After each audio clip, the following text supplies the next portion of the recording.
Welcome to the Sandman Consolidated News Global Edition. Today's top story is about the volcano eruption in New Zealand. I am Jed Williams here with a devastating story out of New Zealand. We are going to be talking about the effects about the eruption that took place on Monday, December 9th, of a small island about 30 miles away from main New Zealand. For those who don't know, New Zealand is a country south of Australia. GeoNath, which is an agency that monitors volcanic activities, recently raised the awareness level from 1 to 2. There was increased volcanic tremors when tourists were on the island. However, the agency noted that the level frequency goes up and down. Once the eruption happened, the awareness was raised to 4, but has since gone back down to 3. This is all out of 5.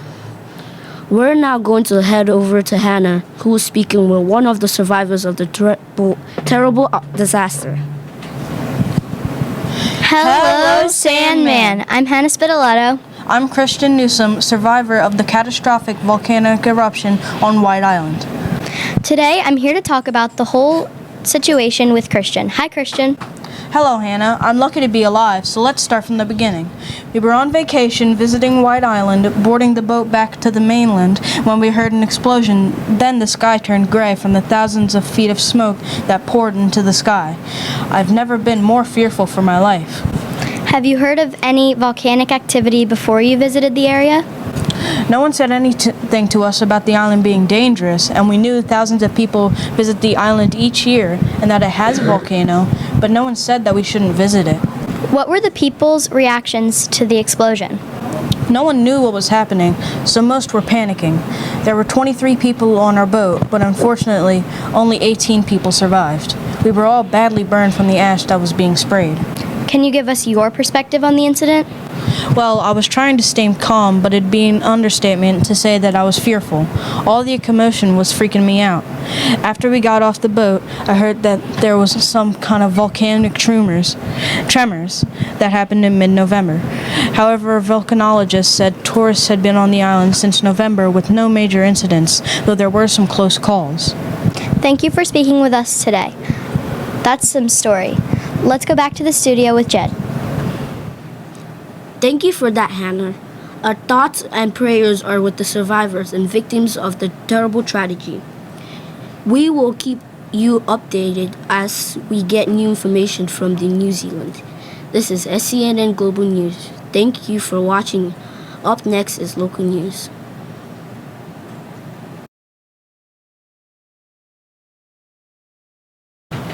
Hello, Sandman. My name is Kayla, and I am going to tell you a story about how a third grade class at Mount Abraham surprised a veteran of both Vietnam and Desert Storm with the Quilt of Valor. The veteran who was honored is named Joseph Martina. His third grade grandson, Joe Martina, and his classmates from Miss Alexia Hall's class each sewed and signed a square of the quilt, and a professional quilter quilted them together for the class. One of the family members of the Martina family, Olivia Martina, is a same student here just like us.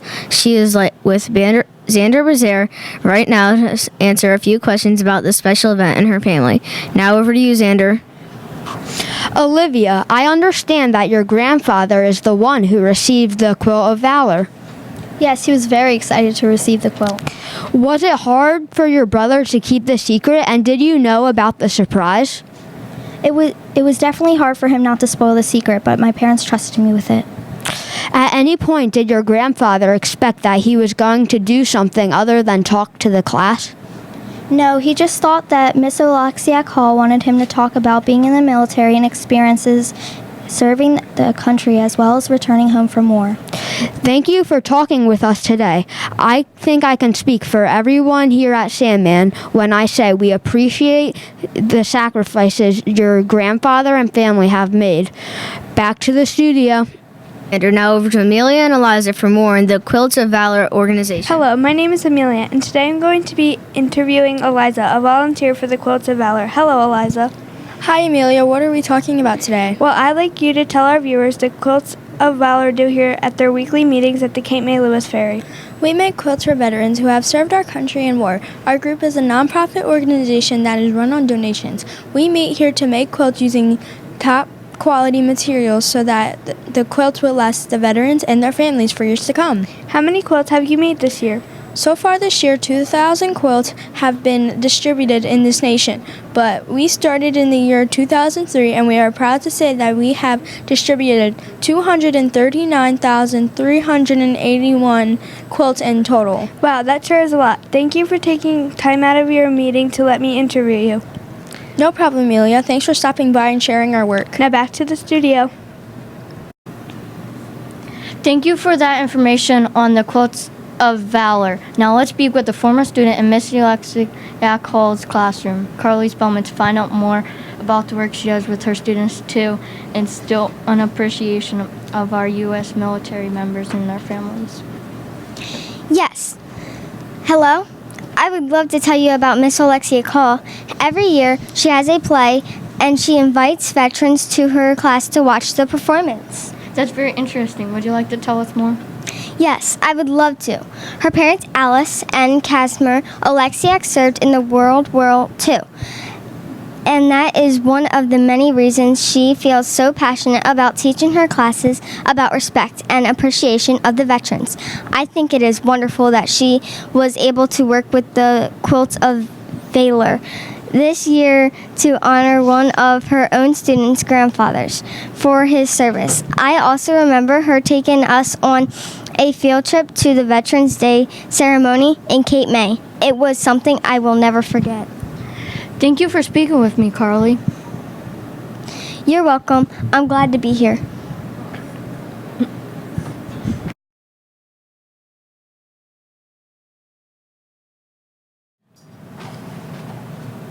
Hello, Sandman. I'm JT. And I'm Michael Millard. Today we're going to be talking about how therapy dogs have been coming to the district more and more.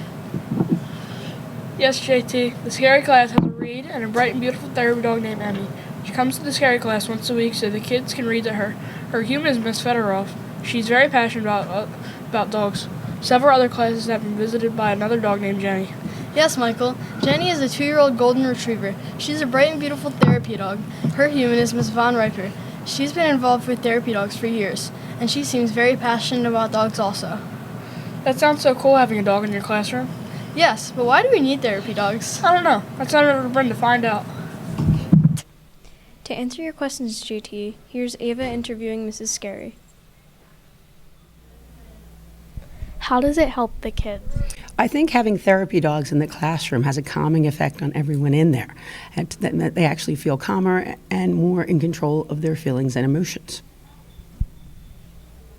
How do therapy dogs react to the people in the school? Oh, they love it. You should see how excited Emmy gets when Mrs. Federoff takes out her blanket and takes out her bag. She's ready to go, and she enjoys and loves being here.